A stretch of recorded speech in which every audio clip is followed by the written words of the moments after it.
তোমরা বিয়ে করলে? আমরা আজই মন্দিরে বিয়ে করেছি।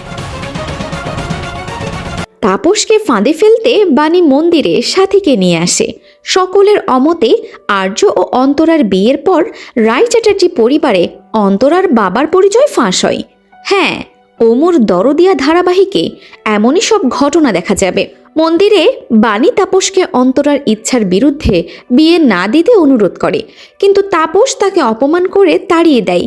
বাণী অনিরুদ্ধকে ফোন করলেও অফিসের কাজে ব্যস্ত থাকায় সে ফোন ধরতে পারে না।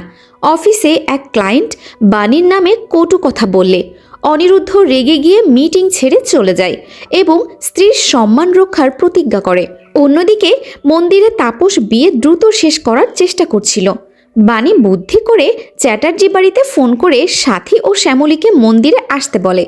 সাথী ও শ্যামলী মন্দিরে পৌঁছাতেই তাপস তাদের দেখে পালিয়ে যায়। এই সুযোগে বাণী ও আর্য মণ্ডপে গিয়ে অন্তরার জোরপূর্বক বিয়েটি ভেঙে দেয়। তখন অন্তরা জিদ ধরে যে সে আজই আর্যকে বিয়ে করবে, নতুবা আত্মহত্যা করবে। বাধ্য হয়ে বাণী সাথীর কাছে গিয়ে অনুমতি চাই। মন্দিরের শব্দে সাথী সব না শুনেই বাণীকে তার ইচ্ছা মতো কাজ করতে বলে। সেই অনুমতিতে বাণী আর্য ও অন্তরার বিয়ে দিয়ে দেয়। বাড়িতে ফিরে সাথী ও শ্যামলী জানায় বাণী তাদের পুজোর জন্য ডেকেছিল। ঠিক তখনই বাণী নবদম্পতি আর্য ও অন্তরাকে নিয়ে প্রবেশ করে, যা দেখে সবাই অবাক হয়ে যায়। অনিরুদ্ধ না জানিয়ে বিয়ে দেওয়ার জন্য বাণীকে বকাবকি করলে বাণী পরিস্থিতির ভয়াবহতার কথা জানায়। আর্য ও অন্তরা স্বীকার করে যে বাণীর জন্যই তারা এক হতে পেরেছে।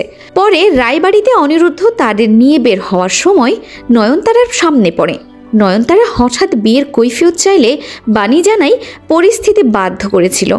সবশেষে শিবনাথ রায় অন্তরার বাবার নাম জানতে চাইলে অন্তরা তাপসের নাম বলে দেয়, যার শুনে উপস্থিত সকলে হতবাক হয়ে যায়।